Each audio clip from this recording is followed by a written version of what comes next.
la dure bataille pour la reconstruction du Congo, la victoire est à notre portée.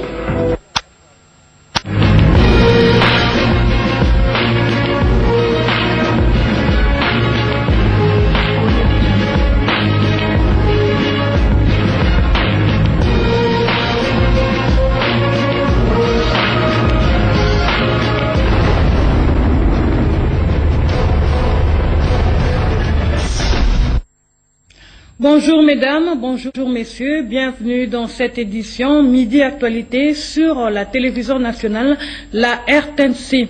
Nous le disons avec amertume, 239 jours depuis que la République démocratique du Congo est agressée dans sa partie Est. Au cours de cette édition du journal, nous témoignons notre compassion aux victimes de cette agression injuste. Comment la situation sécuritaire dans l'est du pays évolue-t-elle depuis la prise de la ville de Goma par le M23? Question examinée hier au cours de la réunion interinstitutionnelle convoquée et présidée par le président de la République, Joseph Kabila Kabange. Suivez ces reportages. Au cours de cette réunion, il a été principalement question d'échanges de vues entre les institutions de la République en vue de faire face à l'évolution de la situation sécuritaire et humanitaire dans la partie est du pays, notamment au Nord Kivu, et envisager des solutions qui s'imposent face à la situation en cours.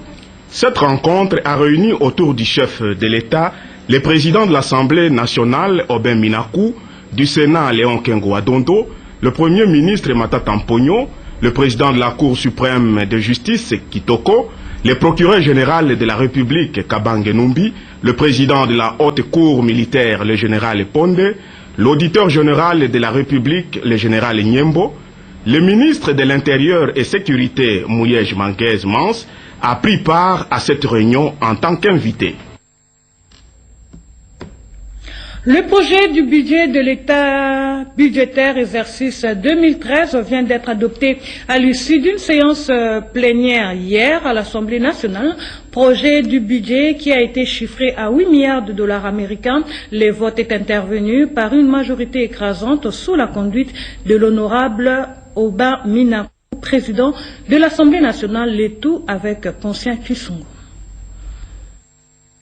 C'est un projet de loi des finances exercice 2013 avec une augmentation représentant 6,6% des prévisions globales qui est adoptée ce mercredi 28 novembre 2012 à l'Assemblée nationale. Cela après étude approfondie à la commission ECOFIN et contrôle budgétaire. 372 députés qui ont pris part au vote.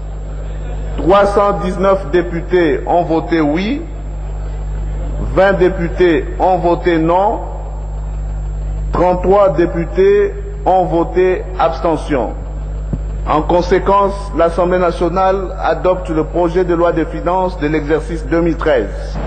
Il sera transmis au Sénat pour examen et adoption en seconde lecture. Les prévisions de ces recettes de l'autorité budgétaire indiquent le montant de 7 469 milliards 194 millions 19 427 francs congolais contre plus de 6 000 milliards proposés par le gouvernement de la République. Pour les dépenses, on a retenu 7 469 milliards 194 millions 19 427 francs congolais contre 7 078 milliards suggérés par l'exécutif national.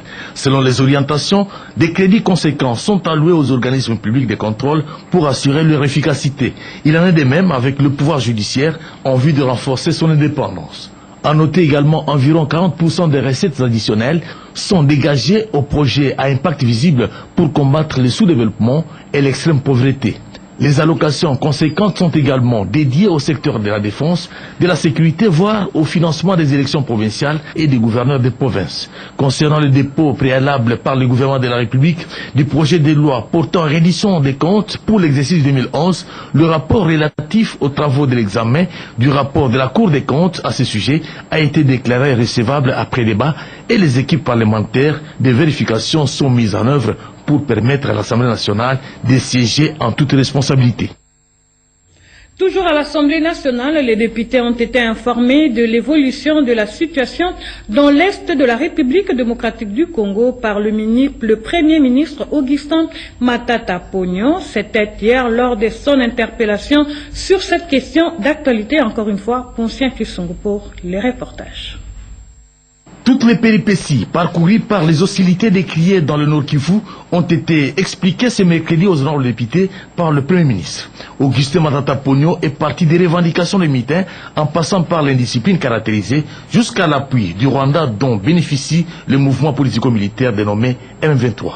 Le chef du gouvernement a salué les efforts diplomatiques engagés tout en reconnaissant la nécessité de certaines évaluations. La République démocratique du Congo croit donc aux vertus de la diplomatie. Et c'est la raison pour laquelle elle s'y est accrochée sous le leadership du chef de l'État pour déboucher sur une paix durable avec l'ensemble des voisins qui l'entourent. Ainsi, nonobstant cette énième provocation, notre pays a jusque-là privilégié la voie du dialogue, chère au président de la République, pour résoudre ces conflits récurrents. Mais il n'en sera pas toujours ainsi et l'histoire nous en dira plus. Aux dernières nouvelles, le Premier ministre, par la même occasion, a confirmé le retrait programmé des agresseurs de la ville de Goma. Le mouvement M23 aurait commencé son retrait de la ville de Goma. Si le calendrier tracé à cet effet se confirme, et si ce calendrier est respecté, le gouvernement de la République devra donc, dans le meilleur délai, avoir le total contrôle du chef-lieu de la province du Nord Kivu. Au-delà de tous les clivages politiques, le chef du gouvernement en a appelé à l'unité et à la solidarité nationale. Quittons l'Assemblée nationale pour la primature. La situation sécuritaire dans le Nord Kivu, encore une fois, au centre des échanges hier, 28 novembre, entre le chef du gouvernement Matata Ponyo Mapon et le sous-secrétaire d'État américain en charge des affaires étrangères, Johnny Carson. Gisèle Ngaloula et Christian Otchoudi ont signé pour nous cet élément de reportage. Le sous-secrétaire d'État américain en charge des affaires africaines a, au cours de l'audience lui accordée par le Premier ministre Matata Ponyo, rappelé la position des États-Unis dans les conflits congolais. Pour Johnny Carson, Washington soutient fermement les résolutions prises par les chefs d'État de la CIRGL à Kampala sur le retrait du M23 de la ville de Goma. L'homme d'État américain a également lancé un message à tous les États de la région des Grands Lacs pour cesser toute assistance matérielle ou financière au mouvement rebelle. Il a par ailleurs salué toutes les réformes amorcées par le gouvernement Matata. La bancarisation de la paie des fonctionnaires, de la police et de l'armée est un des indicateurs de cette réforme. Point de presse du ministre des Médias sur l'Est, Lambert Mende Omalanga, porte-parole du gouvernement, a apporté des précisions sur les recommandations du sommet de la CIRGL à Kampala. Il a également insisté sur le retrait immédiat des éléments du M23 de la ville de Goma. Guillaume Koukoumamengi-Panch pour le reportage. Au moment où les militaires du M23 subissent l'ultimatum du sommet extraordinaire de chef d'État de la CIRGL, les forces démocratiques de libération du Rwanda, FDLR, se sont exprimées chez eux au Rwanda. Le gouvernement de la République ne reconnaît pas un appui à cette autre force négative qui trouble la quiétude dans la région. Le porte-parole du gouvernement, le ministre Mende Omalanga, a tenu à mettre le point sur les i. Ces résidus de rebelles rwandais soit venu du territoire congolais ne doit en aucun cas laisser croire à une quelconque facilitation des forces gouvernementales congolaises en leur faveur. Pareille hypothèse est d'autant plus impossible que la région de Kibumba, d'où il serait venu, est sous le contrôle des mutins du M23 depuis plus de 2 semaines. Ce fait, mesdames, messieurs, constitue à lui seul une illustration supplémentaire de l'indispensable nécessité qu'il y a à déployer le plus rapidement possible la force internationale neutre, initiée par la Conférence internationale sur la région des Grands Lacs et dont le principe vient d'être adopté par l'Union africaine à l'effet de sécuriser la frontière entre le Rwanda et la République démocratique du Congo. Le ministre Mendo Malanga s'est attardé aussi sur les recommandations des chefs d'État membres de la CIRGL qui obligent les M23 à retrouver ses positions de prédilection et de quitter la ville de Goma sans condition.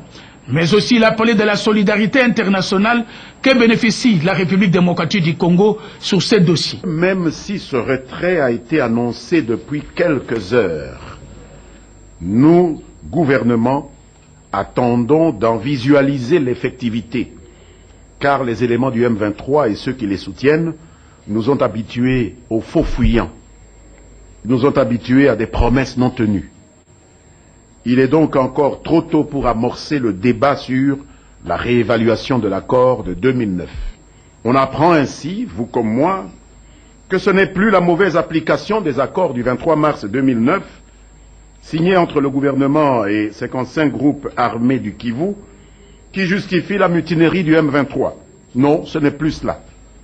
C'est la tentative d'assassinat par des inconnus de notre très respecté compatriote, le docteur Mukwege, de l'hôpital de Panzi au sud Kivu. Les porte-voix du M23 ont ajouté à leur nouvelle conditionnalité la libération du leader de l'UDPS, M. Étienne Tshisekedi. Une personnalité qui n'a jamais été arrêtée, qui n'a jamais été placée en résidence surveillée. De l'opportunisme à la petite semaine. L'arrestation du général Numbi dans le cadre de l'affaire Tchébéa et la dissolution de la Commission électorale nationale indépendante. Devant l'évidence du retrait inconditionnel, les militaires du M23 ont dévoilé leur véritable face. Pillage, razzia, violence. Ceci contraste avec le patriote dont le M23 a beaucoup vanté ses jours.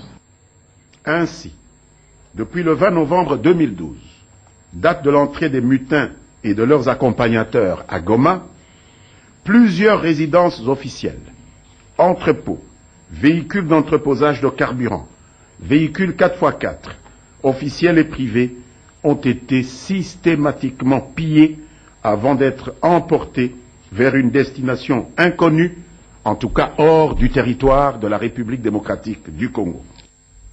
L'administration de la ville de Goma, après le retrait du M23, le gouvernement de la République y pense déjà.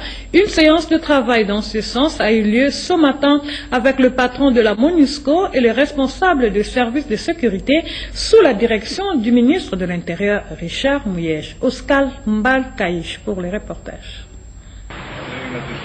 Cette réunion a mis autour d'une même table le ministre de l'Intérieur, Sécurité, Décentralisation et Affaires coutumières, Richard Muyej, qui s'est fait entourer des responsables de la DGM, de la police nationale congolaise d'une part, et de l'autre, le représentant spécial du secrétaire général des Nations Unies en RDC, Roger Miss. Sur la table des échanges, la mise en œuvre de l'accord de Kampala, sommant le M23 de quitter la ville de Goma sans condition. Les gouvernements congolais et la MONUSCO pensent déjà à l'après-retrait du M23 pour l'administration de la ville. Nous sommes ici pour discuter la situation en général et précisément les prochains jours avec la retraite de M23 de la ville de Goma, ça veut dire la mise en réalisation de l'accord de Kampala pour assurer la transition à une façon le mieux possible en coordination de nous avec bien entendu les autorités de l'État et la reprise des positions et de fonctionnement de ces autorités, y compris la police nationale et autres.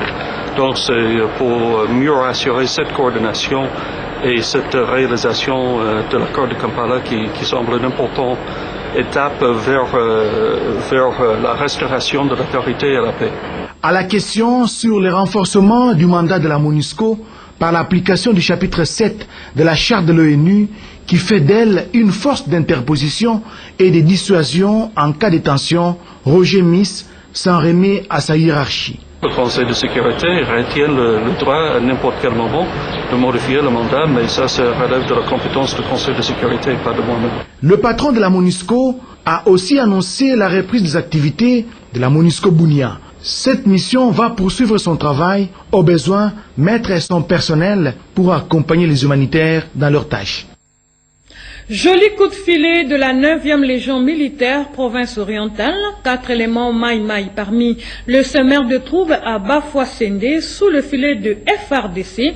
Ils ont été présentés au public par le commandant de la 10e région militaire, le général Jean-Claude Kifoua. Encore une fois, Oscar Mbalkaïch pour les reportages. Ces 4 seigneurs de guerre communément appelés Maï figurent parmi les personnes qui sèment la terreur et la désolation dans la province orientale. À leur charge, l'utilisation des uniformes et insignes FARDC, viols, vols et autres actes de banditisme. L'aventure de ces hommes, avec à leur tête le colonel Atoba Saül, alias Chinja, s'est estompée. Il leur est reproché d'avoir commis des meurtres, des tracasseries, s'insurger contre le pouvoir d'État légalement établi. Un autre groupe associé à un réseau de malfaiteurs, c'est celui de quelques éléments FARDC de la 10e brigade, 9e région militaire, arrêtés en pleine opération. Ces hommes se sont attaqués à un bistrot de Kisangani, blessant une femme et un homme. Ces militaires indisciplinés n'ont pas échappé à la vigilance du commandement FARDC, province orientale, dirigé par le général Jean-Claude Kifoua. Les faits qui leur sont reprochés sont les suivants. Abandon de postes, dissipation des munitions de guerre. Ils ont tiré des coups de feu qui ont occasionné la blessure de 2 civils. Nous avons mis la main sur eux et ils seront déférés en justice pour répondre de leurs actes. Désormais, l'impunité ne sera plus le maître mot au sein des forces armées de la République démocratique du Congo. Les signale. Il se tiendra dans les jours qui suivent un séminaire sur les violences sexuelles. C'est dans cette optique que la ministre du Genre, de la Famille et de l'Enfant, Geneviève Inagosi Kasongo, a conféré hier avec la responsable du programme de l'Association de parlementaires européens pour l'Afrique, AWEPA en sigle. Elle a également reçu en audience le directeur pays de la Fondation Elisabeth Glaser. Reportage Coco Anaïs Mbikila. Geneviève Inagosi Kasongo, ministre du Genre, de la Famille et de l'Enfant, et son hôte Charles Lyon ont échangé sur l'appui de cette ONG internationale à l'accès des femmes congolaises aux services de santé de qualité, notamment la prévention de la transmission du VIH de la mère à l'enfant, ainsi que l'amélioration des consultations prénatales. La Fondation Elisabeth Glaser, qui travaille avec le gouvernement congolais à travers les ministères de la Santé et du Genre, a réaffirmé son engagement à plaider auprès de bailleurs pour la mobilisation de fonds en faveur de la RDC. Nous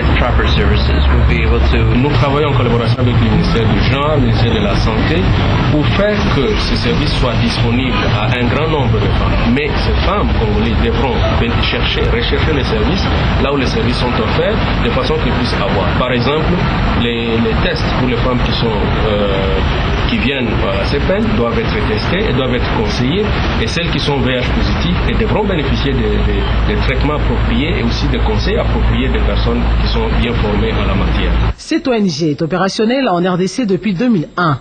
À son actif, plusieurs réalisations. Madame la ministre s'est entretenue avec Julie Standard, responsable du programme Femmes de l'Union des parlementaires européens pour l'Afrique, AWEPA. Les échanges ont porté sur l'organisation d'un séminaire en vue de sensibiliser les parlementaires de la RDC sur le renforcement de la lutte contre les violences sexuelles et l'amélioration du quota de représentativité des femmes. 28 novembre 2011, 28 novembre 2012, une année déjà depuis que la République démocratique du Congo a organisé les élections présidentielles et législatives sous la direction de la CENI. Il y a lieu de vous rappeler que le parcours suivi par cette institution pour tenir ces élections dans les délais n'a pas été facile. Notre consoeur Brigitte Mopane y a réfléchi pour nous donner les détails de ce parcours du processus électoral jusqu'au 29 au 28 novembre 2012. Suivez. 28 novembre 2011, la Commission électorale nationale indépendante organise les élections présidentielles et législatives 5 ans après les premières élections générales de 2006 et 8 mois après l'installation officielle de son bureau. Pour atteindre cet objectif et ne pas sortir ces scrutins du délai constitutionnel, le bureau de la CENI, dont la désignation et l'investiture sont intervenus tardivement, a été obligé de relever des défis et non des moindres. En 7 mois, il fallait élaborer le calendrier électoral et rencontrer les parties prenantes pour obtenir leur adhésion à ce calendrier. Poursuivre la révision du fichier électoral amorcée par la CEI dans les provinces du Bas-Congo et du Maniema et l'étendre dans les 9 provinces restantes. Une fois cette opération passée, faire nettoyer les fichiers électoraux pour offrir au Parlement des données sur base desquelles il devait opérer la répartition des sièges. La révision du fichier électoral fera perdre à certaines provinces quelques sièges, d'autres par contre ont réussi, à travers l'enregistrement de leurs électeurs, à acquérir des sièges supplémentaires. Et pendant qu'elle attendait l'adoption du projet de loi sur la répartition des sièges, se profilait à l'horizon le besoin urgent de recevoir et traiter les candidatures en prévision de la présidentielle et des législatives. En 39 jours, la CENI a inscrit 18 864 candidatures aux législatives, dont plus de 14 000 déposées le jour même de la clôture de l'opération de réception et de traitement des candidatures. Pour mener à bien différentes opérations, il fallait recruter et former plus de 336 000 agents électoraux à travers la République. Au même moment, la CENI, appuyée par ses partenaires, le gouvernement de la République, la MONUSCO, le projet d'appui au cycle électoral du PNUD, soutenu par plusieurs bailleurs, s'attelaient à la commande des kits et autres matériels électoraux dont la livraison, compte tenu du temps restant, ne devait se faire que par voie aérienne, excessivement chère, et non par voie maritime comme initialement planifié. Ce qui a fait exploser le budget des élections, les déploiements des matériels acquis devant se faire par la même voie. Le bureau de la CENI ne comptait plus le nombre de jours où il devait être à l'aéroport de Njili pour réceptionner ces matériels qui étaient directement convoyés vers les provinces pour parer au plus pressé. Les FARDC, la SADC, la MONUSCO, l'Afrique du Sud, l'Angola, le Congo-Brazzaville et même des privés vont assister la CENI pour faire parvenir ces matériels à leur destination finale. Les élections du 28 novembre 2011 auraient été un grand défi à relever pour la République démocratique du Congo et ses partenaires, compte tenu du temps très court et du nombre important de préalables à remplir pour avoir ces élections dans les délais voulus par la Constitution. Ces élections en chiffres, c'est plus de 32 millions d'électeurs, 169 circonscriptions électorales, 63 000 bureaux de vote, 336 000 agents électoraux, 384 000 isoloirs, 186 000 urnes, 2 500 tentes supplémentaires et plus de 34 000 policiers mobilisés pour la sécurisation des élections. Les élections du 28 novembre 2011 ont été une page importante de l'histoire nationale. L'adhésion de la population, la cohésion au sein du bureau de la CENI, l'appui du gouvernement et de ses partenaires, la mobilisation du personnel électoral et de toutes les parties prenantes auraient été inoubliables. 200 bus pour le transport en commun en République démocratique du Congo, les sites devant abriter ce véhicule commandé par le gouvernement de la République a été visité par le ministre des Transports et Voies de Communication, Justin Kalumba Mwanangongo. David Moubenga pour le reportage. L'arrivée du premier lot de bus sur les 200 commandés par le gouvernement pour le transport urbain à Kinshasa, c'est pour bientôt. Aussi était-il nécessaire de songer à préparer un endroit approprié qui servirait d'entrepôt pour ces bus. Voilà qui explique la visite que le ministre des Transports et Voies de Communication, Justin Kalumba Mwanangongo, a effectuée ce mardi 27 novembre 2012 dans les installations appartenant à la Sotraz, actuellement en liquidation. Objectif, se rendre compte de l'état dans lequel se trouve ce site et voir sa compatibilité à l'usage que l'on veut en faire. Sur place, Justin Kalumba Mwanangongo a sillonné ce site qui jadis abritait le service administratif de la Sotraz, le centre de formation, le magasin de pièces de réchange. Tout ceci est occupé actuellement par les éléments de la police nationale congolaise et leurs familles. Ce site est même devenu un lieu mortuaire. Notre visite était de nous rendre compte de l'existence de ces lieux et de voir la compatibilité de la configuration par rapport à l'objectif qui est poursuivi le gouvernement. Sur les chemins de retour, Justin Kalumba Mwanangongo a visité le dépôt City-Train au niveau du pont Matete qui pourrait servir de parking temporaire de ce bus. avant leur exploitation. Le financement du tronçon Matadi-Boma par l'affectation de fonds générés par le péage de l'organisation pour l'équipement de Banana Kinshasa Oebeka sur le pont Maréchal et les obstacles à lever pour la réhabilitation de l'avenue Poids-Lourd à Kinshasa sont là le point évoqué lors de la réunion interministérielle hier ayant regroupé les délégués du ministère des Infrastructures, Travaux publics et Reconstruction et ceux du ministère du Transport. Blaise Boko-Kiasanza. Certes, le ministère des Infrastructures, Travaux publics et Reconstruction est appelé à la gestion financière et technique des infrastructures routières dans notre pays, mais celui des transports et voies de communication en est le principal utilisateur. C'est ainsi que les deux ministres, experts et autres responsables des structures de ces deux ministères se sont réunis pour en débattre, car les ITPR et les Transvecom sont appelés à travailler en étroite collaboration pour la sauvegarde des axes routiers dans notre pays. Nous apprécions aussi qu'il y ait eu cette transparence dans la question qui nous préoccupe concernant l'état de la route Matadi-Boma, qui est une route aujourd'hui qui est en tout cas en mauvais état. Deux questions importantes étaient au centre des discussions. Le financement de l'entretien routier du tronçon Pont-Maréchal-Boma par l'affectation d'une quantité de fonds générés par l'OEBK sur le pont Maréchal à Matadi, moyennant un dispositif à définir ainsi que la situation des obstacles à lever sur l'avenue Poids-Lourd à Kinshasa. À l'issue de cette réunion interministérielle, les deux parties se sont mis d'accord sur la mise sur place d'une équipe d'experts mixtes. Elle aura pour mission de révisiter les affectations des fonds gérés par le péage OEBK et la mise à disposition des bateaux sollicités par la SCTP. Les délais des travaux est de 2 semaines et la prochaine rencontre est prévue le 12 décembre prochain. La traduction a été respectée à la MONUSCO. Son point de presse hebdomadaire hier était axé sur la situation sécuritaire dans l'Est et la situation humanitaire. Mamita Bangoul. De ce mercredi 28 novembre 2012, présidé par le porte-parole de la MONUSCO, a abordé 3 points. La situation sécuritaire à l'est du pays, la situation humanitaire et le pilier développement. Pour Mounoubaï, porte-parole de la MONUSCO, les conseils de sécurité des Nations Unies continuent à suivre attentivement la situation en République démocratique du Congo. Hier, le porte-parole